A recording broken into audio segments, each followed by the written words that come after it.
दोस्तों जब से हमारे चैनल पर व्यूज़ थोड़े कम आना शुरू हुए हैं, जब से हमने आप लोगों से लगातार बात भी की है कि व्यूज़ लगातार कम क्यों आ रहे हैं, उसके पीछे लोगों ने अलग अलग तर्क दिए हैं, अलग अलग वजह बताई है।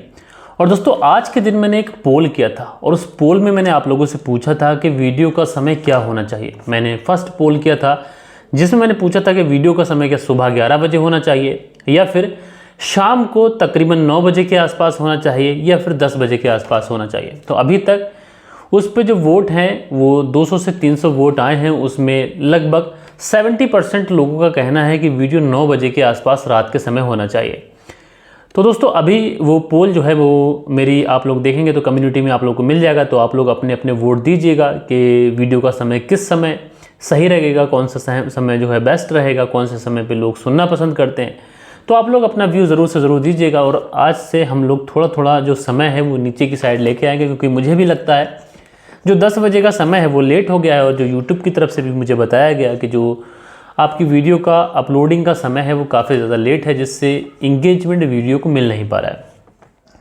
बहरहाल दोस्तों ये तो थी एक जर्नल सी बात जो मैंने आप लोगों से की। लेकिन दोस्तों आज की जो कहानी मैं आप लोगों को सुनाऊंगा, यकीनन दोस्तों इस कहानी को सुनने के बाद में आप लोग वाकई हैरान हो सकते हैं, क्योंकि दोस्तों आजकल के ज़माने में ऐसी चीज़ें बहुत ज़्यादा हो रही हैं।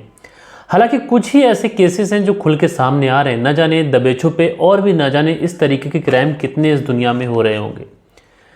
दोस्तों आप लोगों ने हमेशा सुना होगा कि किसी पुरुष ने किसी महिला का रेप कर दिया, और दोस्तों आप लोगों ने हमेशा सुना होगा कि महिला को प्रताड़ित किया जाता है। लेकिन दोस्तों अगर आप लोग सुने कि किसी पुरुष के साथ में रेप हुआ है तो आप लोग क्या सोचेंगे? आप लोग ये सोचेंगे कि एक महिला ने पूरी महिला जाति को बदनाम करके रख दिया, या फिर आप लोग कुछ कहना चाहेंगे एक 36 साल की महिला।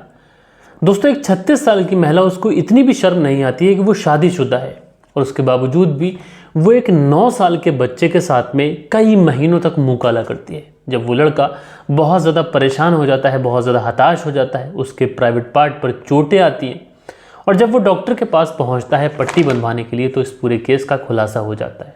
दोस्तों जब इस केस का खुलासा हुआ, इस महिला को क्या सज़ा मिली, क्या नहीं मिली, ये पूरी कहानी सिलसिलेवार तरीके से मैं आप लोग को बताऊंगा। बस आप लोग इस वीडियो में अंत तक बने रहिएगा।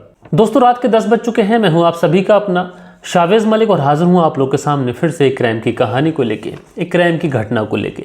और दोस्तों आज की जो कहानी मैं आप लोग को सुनाने जा रहा हूँ, ये कहानी है केरल से। दोस्तों केरल की बात हम लोग कर रहे हैं तो एक चीज़ आप लोग को जान लेना चाहिए कि केरल के अंदर बहुत ज़्यादा शिक्षित लोग हैं। इस तरीके की बातें आप लोगों ने हमेशा सुनी होगी, और कुछ केसेस ऐसे हैं जो केरला की तरफ से भी हमें देखने को मिलते हैं, जिससे बड़ी ज़्यादा शर्म लगती है, बड़ी ज़्यादा हैरानी होती है।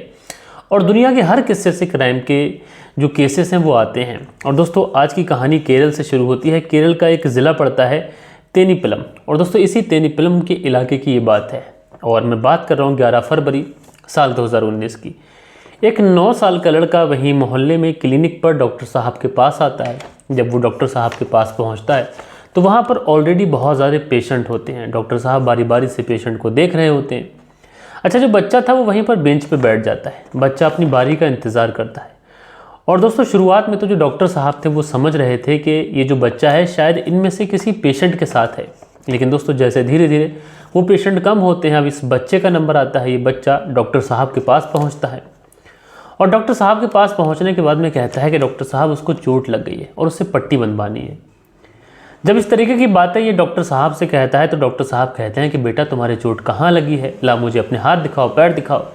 बच्चा अपने हाथ पाँव तो दिखाता है, लेकिन डॉक्टर साहब कहीं पर भी उसकी चोट के जो निशान है उसको पाते नहीं। उसके बाद पूछते हैं कि बेटा कहाँ पर चोट लगी है, सही सही बताओ।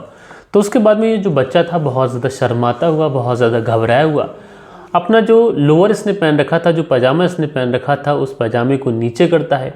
और जैसे ही इस पजामे को नीचे करता है तो उसकी हालत देखने के बाद में डॉक्टर साहब दंग रह जाते हैं। दरअसल इससे 9 साल के बच्चे के गुप्तांग पर बहुत ज़्यादा चोटें थी। उसके गुप्तांग के आसपास गहरे नाखूनों के खरोंचों के निशान थे। डॉक्टर साहब ये देखने के बाद में घबरा जाते हैं कि आखिर ये कैसे हुआ, एक 9 साल के बच्चे की प्राइवेट पार्ट पर इस तरीके की चोटें और उसके जिस्म के चारों तरफ नाखूनों के निशान। डॉक्टर साहब उस बच्चे से पूछते हैं कि बेटा ये चोटें कैसे लगी, तुम्हारे किस दोस्त ने तुम्हारे साथ में ऐसा कर दिया। अब दोस्तों जब बच्चा डॉक्टर साहब की ये बात सुनता है तो वो कुछ भी बताने से इनकार कर देता है। डॉक्टर साहब उस बच्चे को समझाते हैं, उससे बार बार पूछते हैं कि बेटा तुम्हारे साथ क्या हुआ। लेकिन दोस्तों जो बच्चा था ये डॉक्टर साहब को कुछ भी बताने के लिए तैयार नहीं था। बस कहता है कि डॉक्टर साहब उसे दवा दे दो, उससे बस घर जाना है। लेकिन डॉक्टर साहब उस बच्चे को बैठाते हैं, बैठाने के बाद में उस बच्चे को पुचकारते हैं, चुमकारते हैं, क्योंकि डॉक्टर साहब को भी ये लग रहा था कि ये जो चोटें हैं, ये नाखूनों के जो निशान हैं, ये कुछ आम नहीं है। इस बच्चे के साथ में कुछ तो ऐसा है जो गलत हो रहा है। उसके बाद में डॉक्टर साहब जब इस बच्चे को काफ़ी ज़्यादा पुचकारते हैं, काफ़ी ज़्यादा चुमकारते हैं, तो आखिरकार ये बच्चा डॉक्टर साहब के सामने टूटता है।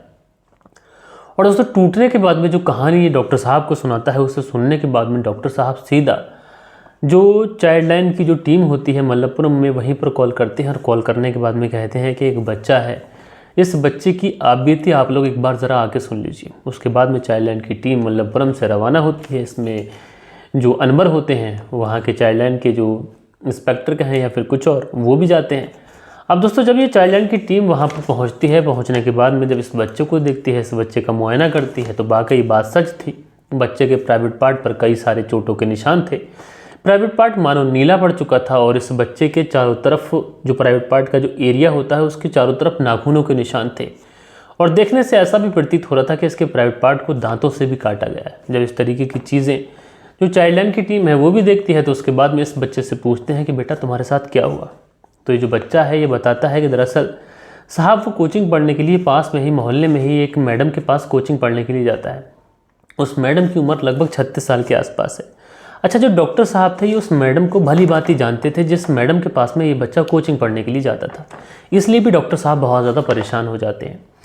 ये बच्चा बताता है कि दरअसल वो इस मैडम के पास में कोचिंग पढ़ने के लिए जाता था और कुछ पिछले 6 महीने पहले की बात है कि जब मैं कोचिंग पढ़ने के लिए गया तो मैडम ने वहाँ पर जितने भी बच्चे थे उन सब की बहुत जल्दी छुट्टी कर दी और मुझे रोक लिया। कहा कि तुम्हें कुछ स्पेशल क्लास देनी है। मैं वहाँ पर रुक जाता हूँ। उसके बाद में जो मैडम है मेरे पास आकर बैठती है। मेरे पास बैठने के बाद में मेरे जिस्म को गलत तरीके से टच करने लगती है। मैं समझ जाता हूँ कि ये बैड तरीके का टच हो रहा है, इसलिए मैं मैडम से कहता हूँ कि मैडम ये तुम क्या कर रही हो। मैडम मुझसे चुप रहने को बोलती है। मुझे बहलाती भी है, मुझे फुसलाती भी है, मुझे डराती भी है, मुझे धमकाती भी है। उसके बाद में वो जो मैडम थी इस बच्चे के साथ में अपनी दरिंदगी दिखाती है। इस बच्चे को अपने कमरे में लेके जाती है और उसके बाद में इस बच्चे के साथ में अपना मुंह काला करती है, इसके साथ में शारीरिक संबंध बनाती है और उसके बाद में इस बच्चे से कहती है कि उसे जब भी तुम्हारी ज़रूरत पड़ेगी वो तुम्हें बुलाएगी और तुम्हें आना पड़ेगा। अगर तुम नहीं आओगे तो इसका अंजाम बुरा होगा। बच्चा डर जाता है, सहम जाता है, मैडम की बात पर हाँ कर देता है कि तुम जब भी बुलाओगी मैं आ जाऊँगा। उसके बाद में दोस्तों जो बच्चा था ये डरा सहमा सा अपने घर पहुंचता है, लेकिन ये घर वालों से कोई बात भी नहीं कहता है। उसके बाद से लगातार ये जो मैडम थी उस बच्चे के साथ में शारीरिक शोषण करने लगती है, लगातार उसके साथ में शारीरिक शोषण करती है। कई महीने का वक्त गुजर जाता है। मैडम ऑलरेडी शादीशुदा थी, उसके बच्चे भी थे, लेकिन उसके बावजूद भी अपने बच्चों की उम्र के उस बच्चे के साथ में अपनी प्यास बुझा रही थी। दोस्तों ये बात बहुत ज़्यादा हैरान करने वाली थी। वहाँ पर जो चाइल्ड लाइन की टीम थी उसके लिए भी, जो डॉक्टर साहब थे उसके लिए भी।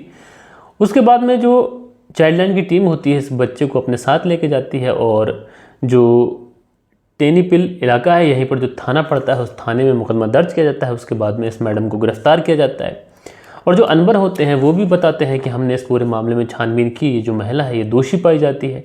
दूसरी तरफ इस एंगल से भी छानबीन की जा रही है कि दरअसल जो बच्चा है और इसकी जो मैडम है शायद इनके बीच में कुछ ऐसा हुआ हो सकता है कि मैडम बेकसूर हो, तो पूरी तरीके से छानबीन करेंगे और उसके बाद में ही किसी नतीजे पे पहुंचेंगे। लेकिन दोस्तों इस महिला के खिलाफ पॉस्को एक्ट के तहत मुकदमा दर्ज किया जाता है और उसके बाद में इस महिला के ऊपर कार्रवाई करने की तैयारी शुरू की जाती है। लेकिन दोस्तों बड़ी हैरानी की बात यह है कि आजकल इस तरीके के जो केसेस हैं ये बहुत ज़्यादा हो रहे हैं और दोस्तों कहीं ना कहीं इसमें माँ बाप की भी थोड़ी लापरवाही होती है। जबकि जिस बच्चे के साथ में जो 9 साल का बच्चा है ये कैंसर पीड़ित बच्चा है और ये ऑलरेडी कैंसर का मरीज़ है, लेकिन उसके बावजूद भी जो महिला थी इस बच्चे से अपनी दरिंदगी मिटा रही थी। घर वाले शुरुआत में सोचते हैं कि बच्चा बहुत ज़्यादा गुमसुम रहता है और इसलिए उससे कुछ पूछते नहीं हैं। उनको लगता है कि ये अपनी बीमारी की वजह से गुमसुम है, लेकिन उसके साथ जो हो रहा था ये बच्चा कैसे बताए। कहीं ना कहीं माँ बाप की गलती मैं इसलिए बोल रहा हूँ कि अगर घर में बच्चा बेटी कोई भी अगर गुमसुम रहता है तो हमें उससे बात करनी चाहिए, उससे उसके गुमसुम रहने की वजह पूछनी चाहिए, भले ही कोई और वजह हो। बच्चा किसी वजह से परेशान हो, कई मामले ऐसे होते हैं कि बच्चे सुसाइड अटेम्प्ट करते हैं, कई मामले ऐसे होते हैं कि बच्चे के साथ में शारीरिक शोषण हो रहा होता है, लेकिन उसके बावजूद भी बच्चा माँ बाप से कोई बात कह नहीं पाता है, जिसका सीधा सीधा असर इस बच्चे के स्वास्थ्य पर पड़ता है।